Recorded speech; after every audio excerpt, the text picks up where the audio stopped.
When I first started having contractions, I was not scared, I wasn't worried, I was relieved and exuberant. And so I went into labor at 3 o'clock in the morning on July 12th. And I got out of bed and I was so excited. I waited until everyone was up and we walked to the market, we ate some samosas. Hello. And then I went up to the hospital at about 10 o'clock to make sure that I was in true labor.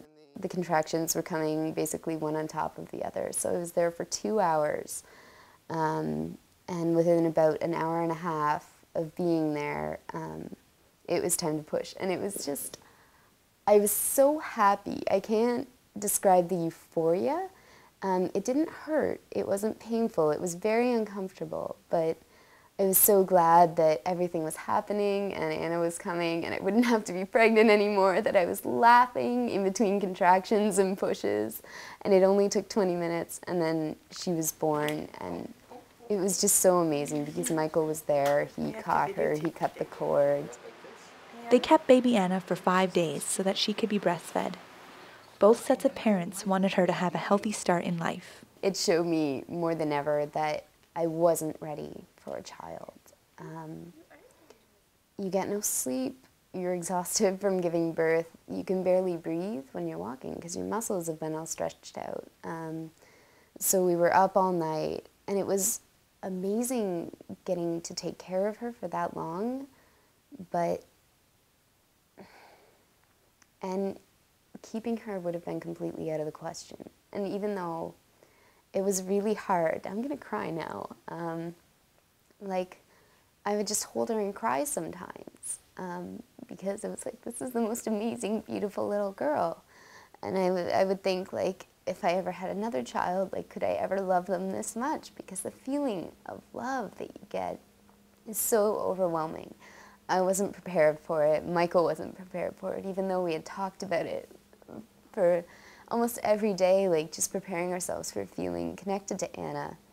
The eventual feelings they overwhelmed us. But even in the worst moments of like, I love this baby so much, like how can I possibly ever give her up? We still never questioned our decision about having Ange and Dan adopt her because we knew that no matter how much we loved her, there were reasons why we had chosen adoption, and it wouldn't be loving her to give up on those reasons because we knew that we're too young and we couldn't take care of a child the way that Ange and Dan can. I couldn't even hand Anna to them for the last time. I had to give her to Michael, and then I didn't even see them leave because I just buried my face in my lap and cried. And I could hear, like, Michael was crying, Angela was bawling her eyes out because it was very hard for them too. I want to travel, I want to be able to just like throw on a backpack and bike somewhere for 3 weeks, and it's not the kind of thing you could do if you had a child. And there's so many things, like I want to go to art school, I want to go to music school, I feel like I'm all over the place, and there's so many things that I love doing that take all my passion and energy, and I couldn't do them if I had Anna with me. We've got 4 or 5 hours until we get to Montreal. On March 1st, more than 5 months after they last held Anna, Megan and Michael drove to Montreal to meet Ange and Dan. And then we're gonna go straight to see Ange and Dan and Anna on my birthday, which is like the best present ever. It was disbelief, like all the way going up there. Even I gave them a call as we were approaching Quebec City, so about 3 hours away, and it still wasn't even hitting them. My mind was, you know, going in circles, going in so many places at once, and like it was physical tension, like not fear, but apprehension. Yeah.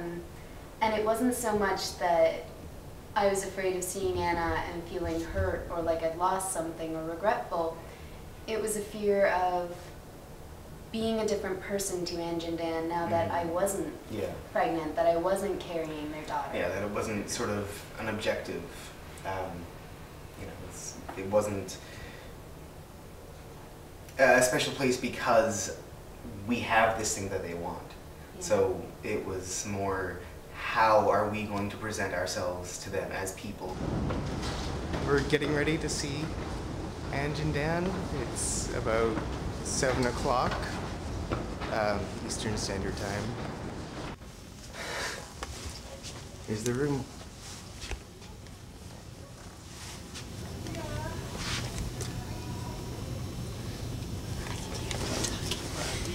They're talking to Anna in Spanish.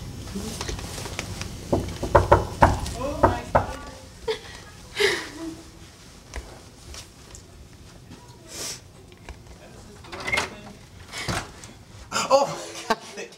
Come on in, come on in. There you go.